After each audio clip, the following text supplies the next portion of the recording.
প্রথম প্রশ্ন, দোয়া কুনুত না পারলে বিতের নামাজ কিভাবে পড়ব? দ্বিতীয় প্রশ্ন, যে বিছানায় সহবাস করা হয় সে বিছানায় নামাজ পড়া যাবে কিনা? তৃতীয় প্রশ্ন, বাথরুমযুক্ত গোসলখানায় অজু করলে কোনো সমস্যা আছে কিনা? চতুর্থ প্রশ্ন, আমি জীবনে অনেক গুনাহ করেছি, কিভাবে তওবা করলে আল্লাহ তাআলা মাফ করবেন? পঞ্চম প্রশ্ন, তাহাজ্জুদ নামাজের ওয়াক্ত কয়টা থেকে শুরু হয় এবং কয়টায় শেষ হয়? আসসালামু আলাইকুম ওয়া রাহমাতুল্লাহি ওয়া বারাকাতুহু। আলহামদুলিল্লাহি ওয়াহদাহু ওয়াসসালাতু ওয়াসসালামু আলা মান লা নাবিয়্যা বা'দা। প্রিয় দর্শক, অসংখ্য গুরুত্বপূর্ণ প্রশ্ন আপনাদের থেকে আমরা পেয়েছি। তার মধ্য থেকে উল্লেখিত নির্বাচিত 5টি প্রশ্নের জবাব নিয়ে আজকের এই ভিডিওতে বিস্তারিতভাবে প্রমাণসহ আলোচনা করব ইনশাআল্লাহ। সুতরাং ভিডিওটি মনোযোগ সহকারে শেষ পর্যন্ত দেখবেন। আপনার কোনো প্রশ্ন থাকলে অবশ্যই কমেন্ট বক্সে লিখে রাখবেন, আমরা ভিডিওর মাধ্যমে জবাব দিব ইনশাআল্লাহ।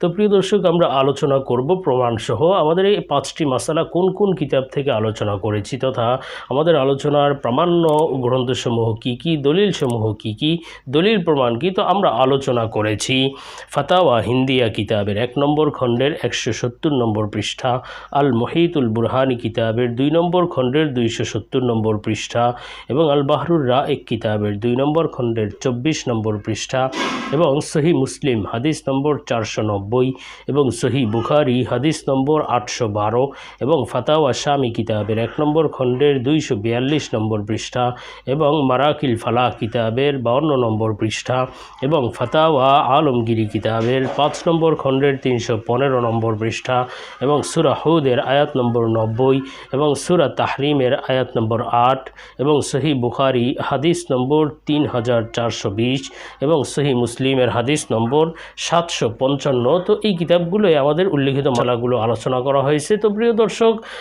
প্রশ্ন ছিল যে তাহাজ্জুদের নামাজের ওয়াক্ত কয়টা থেকে শুরু হয় এবং কয়টায় শেষ হয়? দেখুন, তাহাজ্জুদের নামাজের সময় এশার পর থেকে শুরু হয়, তথা আপনি যখন ঈশার নামাজ আদায় করবেন, সেটি হতে পারে ঈশার নামাজের শুরুতেই আপনি ঈশার নামাজ আদায় করেছেন, অথবা আরও দেরি করে আপনি ঈশার নামাজ আদায় করেছেন, 12টায় আদায় করেছেন। তো আপনি ঈশার নামাজ যখনই আদায় করেন না কেন, এরপরে তাহাজ্জুদের ওয়াক্ত শুরু হবে, আর ওয়াক্ত শুরু হয়ে শেষ হবে ফজরের নামাজের ওয়াক্তের আগ পর্যন্ত। ফজরের নামাজের ওয়াক্ত হয় আপনার সুবহে সাদিক হলে, অর্থাৎ যখন পূর্বাকাশে সাদা আভা যখন দেখা যায় তখন ফজরের ওয়াক্ত হয়, তথা তখন সুবহে সাদিক বলা হয়, আর তখন ফজরের ওয়াক্ত হয়। এই সুবহে সাদিকের আগে, ফজরের ওয়াক্তের আগ পর্যন্ত আপনি তাহাজ্জুদ নামাজ পড়তে পারবেন। তো উত্তম হলো, তাহাজ্জুদের জন্য উত্তম সময় হলো রাতের 1/3 পরে, অর্থাৎ রাতের যখন 2 প্রহর চলে যাবে, 3য় প্রহরে তাহাজ্জুদের নামাজ পড়া, এটি উত্তম। তবে এশার নামাজের পর থেকে যে কোনো সময় আপনি তাহাজ্জুদের নিয়াতে আপনি নামাজ পড়লে তাহলে তাহাজ্জুদ আদায় হয়ে যাবে। এরপরে প্রশ্ন ছিল যে আমি জীবনে অনেক গুনাহ করেছি, কিভাবে তাওবা করলে আল্লাহ তাআলা মাফ করবেন? দেখুন প্রিয় দর্শক, তাওবার জন্য 3টি শর্ত। একটি হলো আপনি যেই গুনাহ করেছেন সেই গুনাহ আর জীবনে করব না এমন দৃঢ় প্রতিজ্ঞা করা, এটি হলো 1 নম্বর তাওবার শর্ত।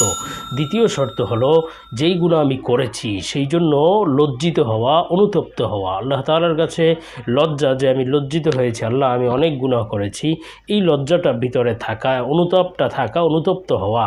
এবং 3 নম্বর কাজ হলো ওই গুনাহের কাজ ছেড়ে দেওয়া, অর্থাৎ গুনাহ চলা অবস্থায় আপনি গুনাহের কাজ করছেন আর তওবা করছেন, এটা কোনো তওবা নয়। আপনি একটি খারাপ কাজের সাথে জড়িত, আপনি তওবা করছেন, এটা না, বরং ওই গুনাহের কাজটি আগে ছেড়ে দিতে হবে, এরপরে আপনার লজ্জিত এবং অনুতপ্ত হতে হবে, এবং ওই জীবনে গুনাহের কাজ আর করবেন না, আর আল্লাহ তাআলার কাছে একেবারে লজ্জিত অনুতপ্ত হয়ে ক্ষমা চাইতে হবে, মাফ চাইতে হবে। এটি হলো তওবা। এই তওবার মাধ্যমে আপনি যে যত গুনাহই করেন না কেন, আল্লাহ তাআলার হকের সাথে সেই গুনাহর যদি সংশ্লিষ্টতা থাকে, আল্লাহ মাফ করে দিবেন ইনশাআল্লাহ। আর বান্দার হক সংশ্লিষ্ট যেই বিষয়গুলো রয়েছে, অর্থাৎ আপনি কোনো বান্দার হক নষ্ট করলে সেই গুনাহের তাওবা হলো আপনি ওই বান্দার কাছে মাফ চাইতে হবে। আল্লাহর কাছে তো চাইতেই হবে, বান্দার কাছে হয়তো মাফ চাইবেন, মাফ করিয়ে নেবেন, অথবা বান্দাকে আপনি সেই হক আদায় করে দিবেন। বান্দার হক আল্লাহ মাফ করবেন না। সুতরাং বান্দার হকের তওবা হলো তার কাছে মাফ চাওয়া বা হক আদায় করে দেয়া, আর আল্লাহ তাআলার হকের তওবা হলো উক্ত 3 পদ্ধতিতে আপনি আল্লাহ তাআলার কাছে মাফ চাইবেন। আর তাছাড়া তওবার জন্য আপনি 2 রাকাত নামাজ পড়তে পারেন। 2 রাকাত নামাজ পড়ে তওবার নামাজ পড়ে এরপর আপনি যদি তওবা করেন, আল্লাহ তাআলার কাছে মাফ চান, তাহলে ইনশাআল্লাহ মাফ হয়ে যাবে। এরপরে প্রশ্ন ছিল যে বাথরুমযুক্ত গোসলখানায় অজু করলে কোনো সমস্যা আছে কি না?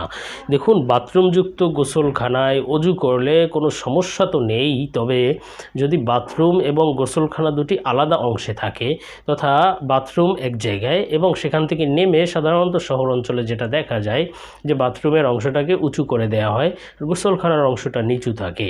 তো এরকম আলাদা কোনো অবস্থায় থাকলে আপনি গোসলখানার অংশে অজু করতে পারবেন এবং সেক্ষেত্রে আপনি অজুর যে দোয়াগুলো আছে সেগুলোও পড়তে পারবেন। তবে বাথরুমের অংশে আপনি অজু করলে ওই দোয়াগুলো না পড়া চাই, কেননা তো সেটা বাথরুম বলে গণ্য হয়। আর সবচেয়ে ভালো হলো যে আপনার বাথরুমের অংশ এবং গোসলখানার অংশের মাঝখানে কোনো একটা পার্টিশন, কোনো পর্দা বা কাগজ টানিয়ে দেওয়া বা পর্দা টানিয়ে দেওয়া, যাতে গোসলখানা এবং বাথরুম আলাদা হয়ে যায়। তো সেক্ষেত্রে আর কোনো সমস্যা নেই। আর তাছাড়া বাথরুম গোসলখানা এমন কোনো আলাদা অবস্থায় থাকলে তাহলেও আপনি অজু যথেষ্টভাবে ওই গোসলখানায় করতে পারবেন, কোনো সমস্যা হবে না। এরপরে প্রশ্ন ছিল যে বিছানায় সহবাস করা হয় সে বিছানায় নামাজ পড়া যাবে কি না? দেখুন প্রিয় দর্শক, যেই বিছানায় সহবাস করা হয় সেই বিছানায় নামাজ পড়া যাবে কি যাবে না সেটা নির্ধারণ করে বিছানাটা পাক পবিত্র আছে কি না। যদি বিছানায় যে কোনো ধরনের নাপাক থাকে, সহবাসের কারণে হোক অথবা অন্য যে কোনো নাপাক যদি থাকে, তো নাপাক বিছানায় তো নামাজ হয় না বা নাপাক জায়গায় নামাজ হয় না। সেক্ষেত্রে আপনি সরাসরি ওই বিছানায় নামাজ পড়তে পারবেন না যদি কোনো নাপাক থাকার আশঙ্কাটা থাকে। আর যদি কোনো নাপাক থাকার আশঙ্কা না থাকে, যে সেখানে সহবাস করা হয়েছে তাতেই যে বিছানা নাপাক হয়ে গিয়েছে, বিষয়টা এমন নয়। বরং সেখানে যদি সহবাসের পরেও পাক পবিত্র বিছানা থাকে, সেক্ষেত্রে আপনি নামাজ পড়তে পারেন, সেক্ষেত্রে কোনো সমস্যা নেই। আর নাপাক থাকলে নামাজ পড়তে পারবেন না সরাসরি। আর যদি নাপাক থাকার পরে আপনি জায়নামাজ বিছিয়েও নামাজ পড়তে পারবেন। আর পাক থাকলে যে কোনো অবস্থায় আপনি নামাজ পড়তে পারবেন, কোনো সমস্যা নেই। এরপরে প্রশ্ন ছিল দোয়া কুনুত না পারলে বিতরের নামাজ কিভাবে পড়ব? দেখুন, আমরা আমাদের সমাজে একটি প্রচলিত ভুল ধারণা রয়েছে যে দোয়া কুনুত বলতে শুধুমাত্র আমরা আল্লাহুম্মা ইন্না নাস্তাঈনুকা ওয়া নাস্তাগফিরুকা এই দোয়াটাকেই মনে করি। তো এই দোয়াটা কিছুটা কঠিন, এজন্য অনেকেই এই দোয়াটা মুখস্থ পারে না বা পড়তে পারে না। সেক্ষেত্রে সে করে কি, দোয়া কুনুত ছাড়াই সে নামাজ পড়ে ফেলে বা বিতির নামাজ পড়ে, অথবা বিতির নামাজ পড়ে না, দোয়া কুনুত পারে না বলে।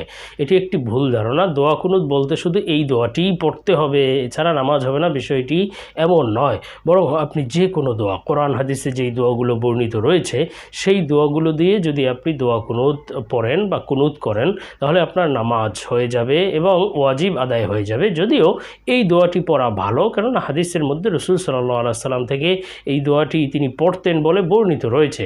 সুতরাং এই দোয়াটি পড়লে সেটি ভালো, কিন্তু এটি যদি না পারেন তাহলে আপনি যে কোনো দোয়া পড়তে পারেন। শুধু আস্তাগফিরুল্লাহ আস্তাগফিরুল্লাহ রব্বি ইস্তেগফার যদি পড়েন, তাহলে আপনার কুনুতের হক আদায় হয়ে যাবে, আপনার ওয়াজিব আদায় হয়ে যাবে, বেতের হয়ে যাবে। অথবা রব্বানা যালামনা আনফুসানা ওয়া ইল্লাম তাগফির লানা এই দোয়াটি পড়তে পারেন। রব্বানা আতিনা ফিদ দুনিয়া হাসানা এই দোয়াটি পড়তে পারেন। যে কোনো দোয়া, আপনি যেই দোয়াগুলো জানেন সেখান থেকে যে কোনো দোয়া পড়লে আপনার বেতের আদায় হয়ে যাবে, বেতের নামাজ হয়ে যাবে, কুনুত আদায় হয়ে যাবে, নামাজ হয়ে যাবে। শুধু এই দোয়াটিই পড়তে হবে, আল্লাহুম্মা ইন্না নাস্তাঈনুকা, এমনটা আবশ্যক নয়, ওয়াজিব নয়। তো প্রিয় দর্শক, আশা করি বিষয়গুলো বুঝতে পেরেছেন। আল্লাহ বুঝার এবং আমল করার তৌফিক দান করুন। আল্লাহুম্মা আমিন।